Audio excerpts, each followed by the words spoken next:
Great. So I hope you are excited about all of the developments we've just heard about.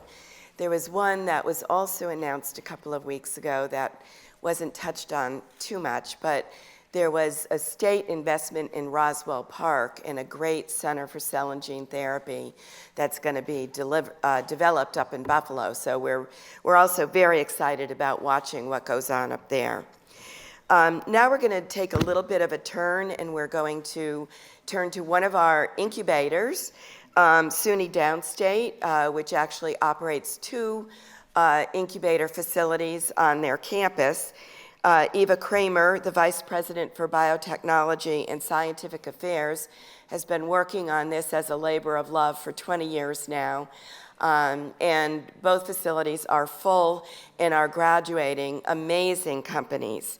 And as you're listening to the different incubator centers today, we have 3 or 4 of them that are presenting. I hope what you will look for is the difference in these companies. They are not all the same, and that is one of the strengths of the New York City market. The panel just talked about the diversity of industries that was here. One of the industries that is here is fashion and new materials. And you are going to hear from companies today that are actually overturning the world of fashion and new materials to create biodegradable fabrics. You may not know, but the fashion industry is one of the most polluting industries in the world. And they're trying to turn that around by working with leading international designers. So you're going to hear from some really interesting companies across the spectrum today. It's not only about developing new therapeutics or diagnostics or new medical technologies. It is now about fuel and food and materials and how we're going to change the world by revolutionizing all of those industries. So Eva is going to moderate this panel. Eva Velasquez, the co-founder and CTO of ChemFinity, will be talking about his climate solution company. Chui-Lian, the co-founder and CEO of Werewool, one of our new materials companies out of Colombia, and Surajit Dhara, the founder, president, and CEO of Episteme Prognostics. Hi, everyone. We're going to begin and tell you, my name is Eva Cramer, and I'm going to tell you that biotech is really growing in Brooklyn. So we have received a grant from Empire State, and each year we have to ask our companies to summarize a whole bunch of questions. How many jobs, how much do they bring in, et cetera, et cetera. And this little chart shows you what our companies have done in 1 year's time, okay? So this represents from April 2022 to the end of March of 23. And as you can see, we have 37 companies. This encompasses both the incubator at 760, tech at 710, and Biobat. And together they have 469 jobs. They've increased their revenues just in 1 year of $36.5 million. They have brought in, either from federal or non-federal resources, over $87 million. And together, they have either filed for or received 42 patents. We are extremely proud of our companies.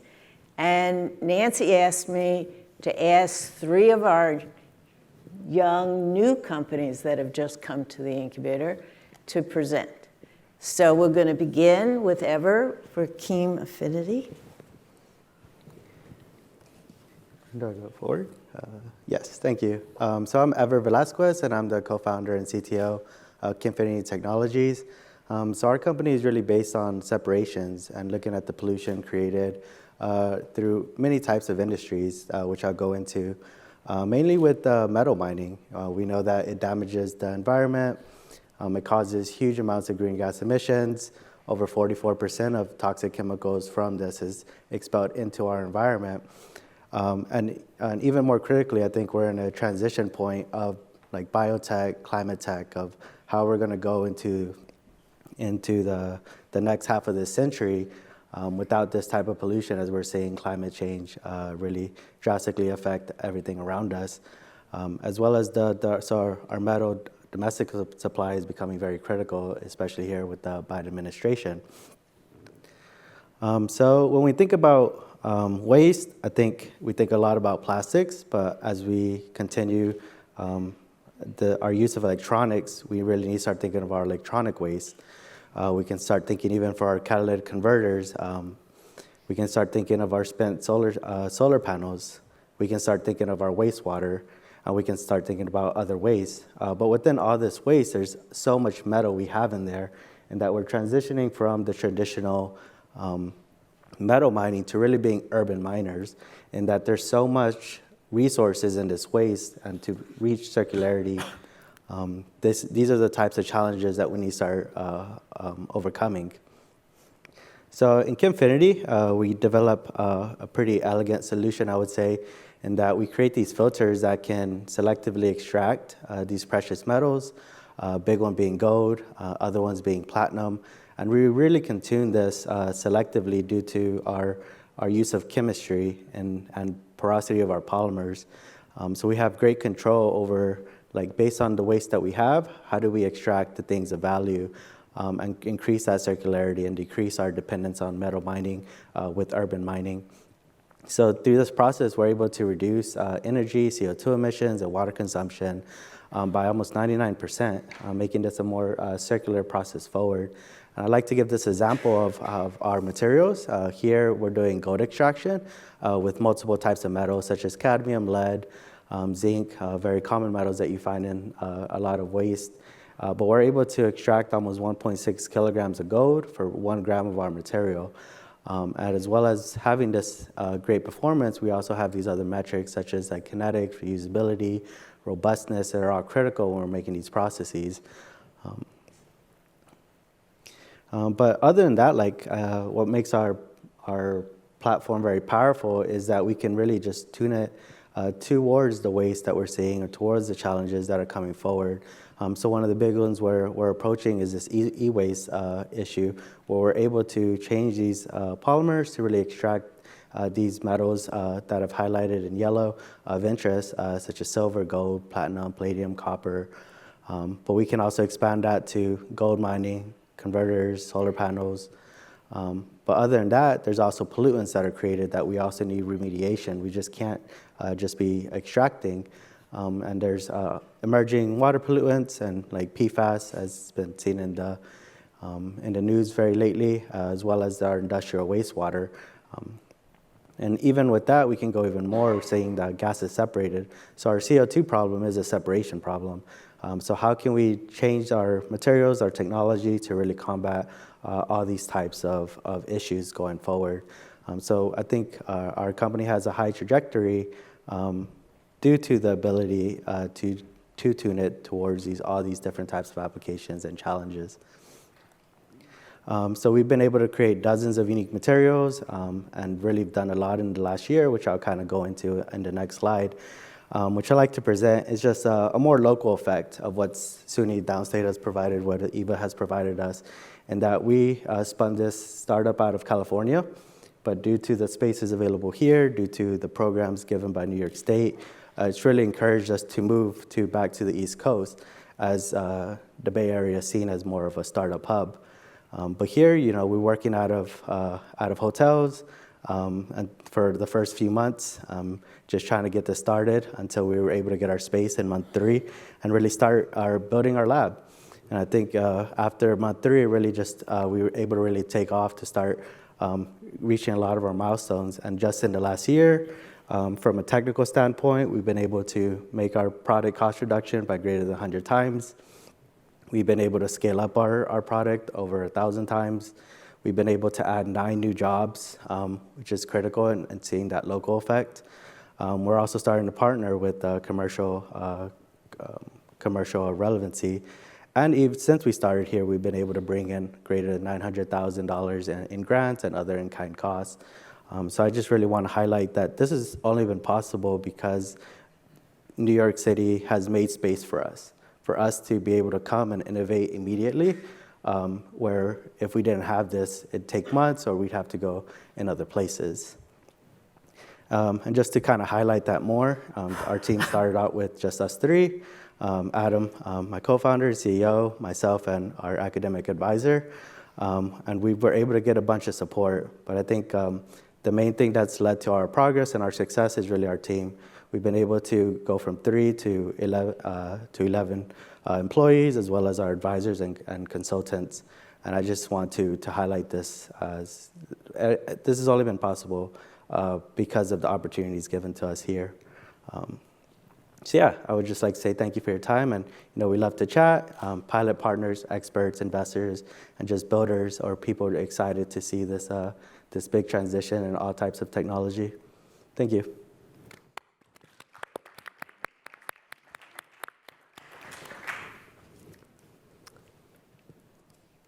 Hi everyone, I'm Chui-Lian, one of the co-founders and the CEO of Werewool.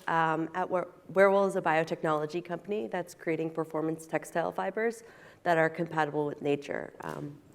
As Nancy mentioned earlier, the fashion industry is one of the most polluting industries on our planet, and every stage of production of the clothes that we wear have impacts on our planet, accounting for over 10% of global greenhouse gas emissions, 20% of industrial water pollution, and one of the leading sources of microplastic pollution. At Werewool, we're looking to create a circular economy within the fashion industry. Our team engineers our materials at the DNA level. We're designing proteins that can leverage protein. We're designing proteins with protein structures that create performance and color without plastics and water pollution. So we started back in 2018 at the Fashion Institute of Technology, moved over to Columbia University under the guidance of the Anchiros, Ali Obermeyer, and Helen Liu, and then found ourselves at SUNY Downstate, where we've been able to find a home and really hit the ground running after we raised our first round of funding. We have one patent filed and one that we're about to file this winter, which I'm very excited about. And we're about at TRL4 and looking to have our first pilot programs launched this coming winter. So really our value proposition to the industry is the opportunity to reduce the industry's carbon footprint through the use of renewable raw materials. Our materials are based on proteins that we can source from ag waste combined with proteins that we grow in our lab. The structural proteins in our fibers create an alternative to dyeing and finishing processes. And ultimately, we're really looking for our materials to degrade in natural environments so that they don't contribute to microplastic pollution. So far, we've raised $4.15 million. We're backed by Sofinova Partners and Material Impact. We've gained a lot of traction in the industry, participated in the I-Corps program, are supported by the H&M Foundation through their Global Change Award. And we're also part of Life Sci NYC, which has been a really amazing source of support for our team. Sorry for my voice. So this is our amazing team of founders. We have really diverse backgrounds in fashion, business, material science, biotechnology, and really together we see a future where our materials can have performance through protein structure. So beyond our initial fibers with color, we're really looking for our materials to replace conventional textile fibers such as polyester or spandex, and finishes like waterproof finishes, UV protection, antimicrobial, all provided through protein structure. And that's me, a little short. Thank you.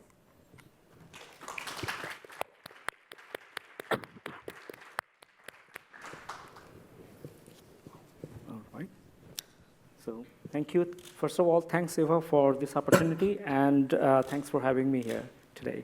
And hello, everyone. Good morning. My name is Surajit Dhara. I'm the founder and CEO of Episteme Prognostics. And we are a biology company and a precision diagnostic company helping cancer patients for their therapy selection. And we start with our first indication, pancreatic cancer. As you all might know, it's a most devastating malignancy with a median survival time is only 9.3 months. And it is going to be the second largest cancer-related death in the United States by 2030. And right now, the therapy options, regardless of stage of this disease, are chemotherapy. Two choices you have, either Gemabraxane or FOLFIRINOX. You have to choose one. And each cycle takes around 3 to 4 months. So, and currently, no biomarker guides the therapy selection at this point. So if a patient does not respond in the first line, the patient loses first 4 months of the 9.3 months. And many patients will not have enough time to even choose for the second line. It's a dismal scenario, and we definitely need a biomarker to select the right chemotherapy regimen for these patients at the first line.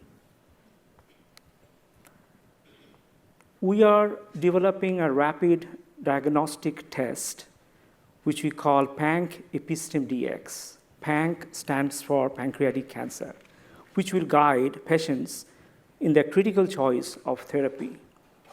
And our test goes well with the current clinical workflow right now. So let me take you through this.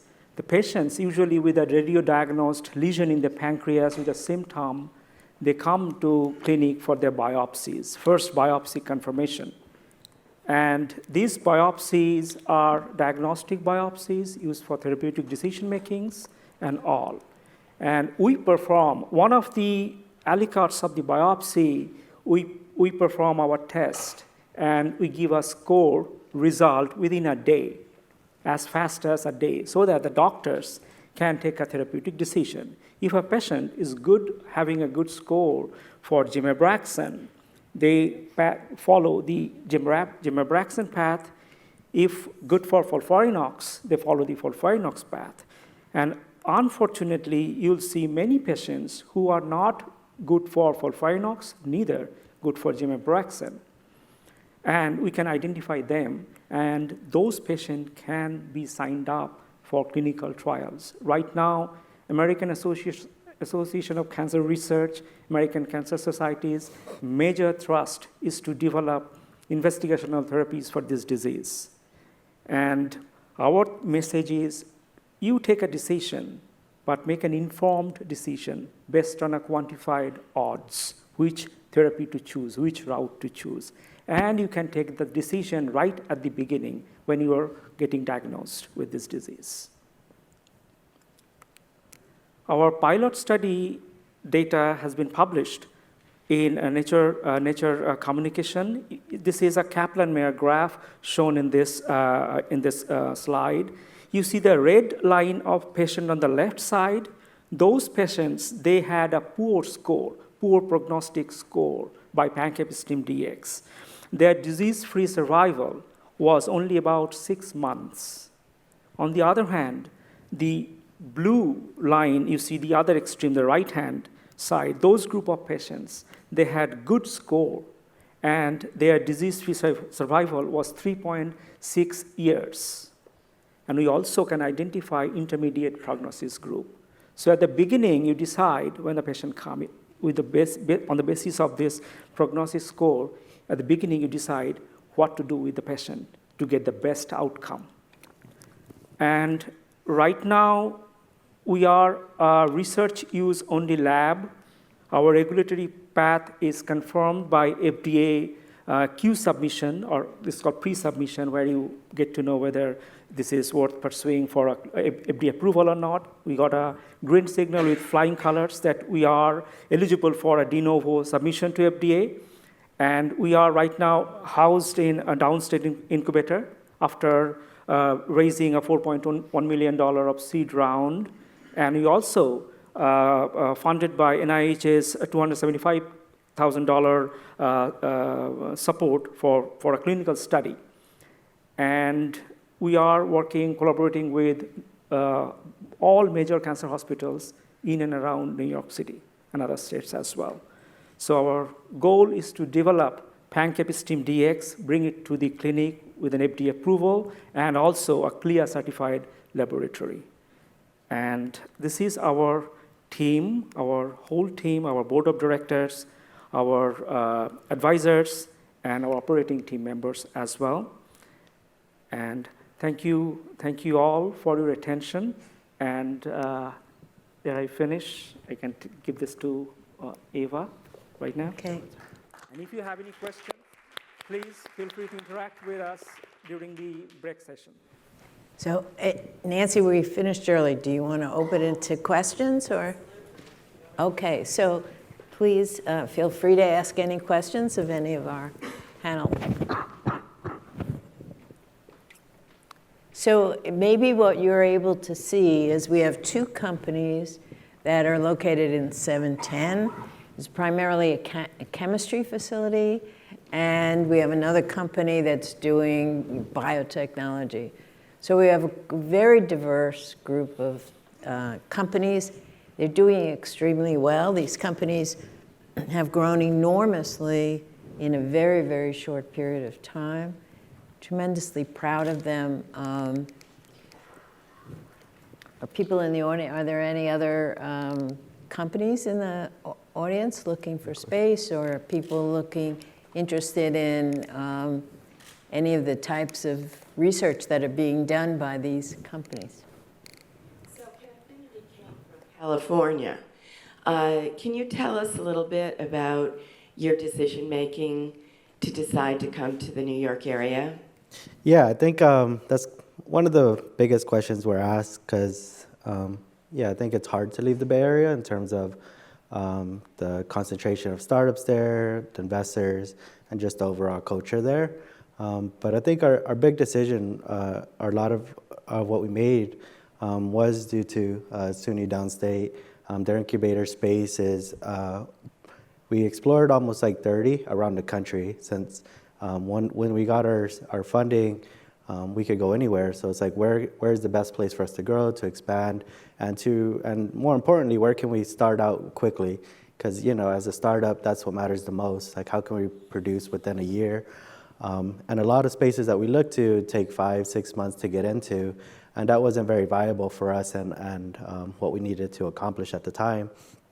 But SUNY Downstate, an incubator space, is unlike almost anyone I've seen in terms of the chemistry space, the amount of hoods, the cost, being in a big city that also has a high concentration of investors, of highly qualified talent, and so on. So I think those were the main metrics that motivated us to move to New York City. So I think a lot of that is due to Eva's work and how she established Tech at 710.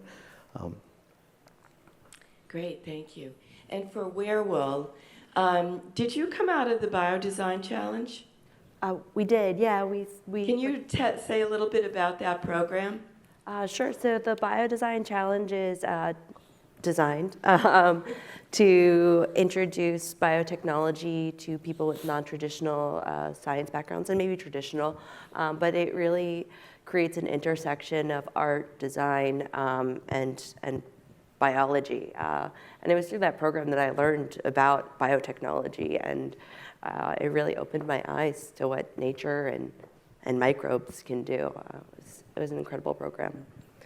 So the Biodesign Challenge, for those of you who don't know it, was started by actually a reporter. He was at NYU, and he wanted to bring students together with scientists to develop new kinds of products. So we together launched the Biodesign Challenge, I think in 2015. And every year, the first year, I think there was 7 schools from across the United States, and now there are like 54 schools on every continent in the US.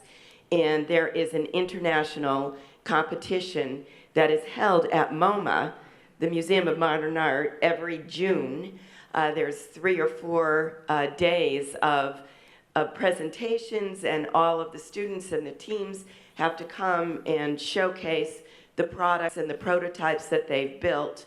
And the Fashion Institute of Technology was actually an early participant in that competition. And the first team, called AlgaeKnit actually, that participated in the first year of Biodesign Challenge won the competition that year.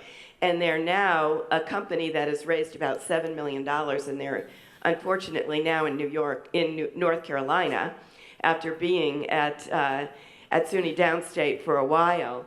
But the Biodesign Challenge is an example of how students are creating new kinds of companies using biology in very many different segments. And so it's not just something that's coming out of the academic medical centers anymore. It's coming out of all of the research institutions. And FIT has been transformed as a result of this, and they've actually implemented labs at their school. So I think there's somebody over here. Yeah, right here. A quick curiosity question for the third panelist in the pancreatic cancer area. You indicate that your testing takes place post the lesion diagnostic. Is there intent to do it prior to lesion diagnostics so that it's a preemptive, prophylactic approach? Good question, but answer is no. We do not do early detection, so ours is mostly the therapy selection. Because although there are companies like Grail, they are doing early detection, and we may get there someday. But right now, our test is solely for therapy selection as early as possible, meaning you need to select the right drug. Once the tumor is, like, once you have the symptom, once you have the lesion, our test works after that. Okay, thank you. Appreciate it. Sure. Okay. Any other? Yes, we have a question here. This is for Eva at ChemFinity. You mentioned the firms that you wanted to talk to. You had a list there, and you had builders on that list.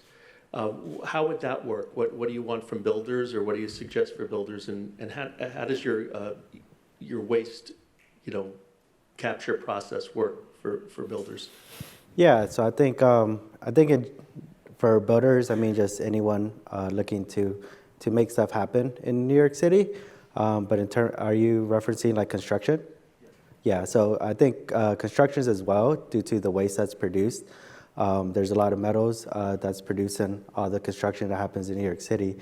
So understanding that process, understanding what are ways that we can circularize that waste and not just either throw it at landfills, and understand how we can incorporate more into that is something that we're very interested in, as we're still early on and doing a bunch of customer discovery. Anything else? Okay, I want to thank everyone. Please feel free to talk to our companies at the break and at lunch. Awesome. Thank you. Thank you.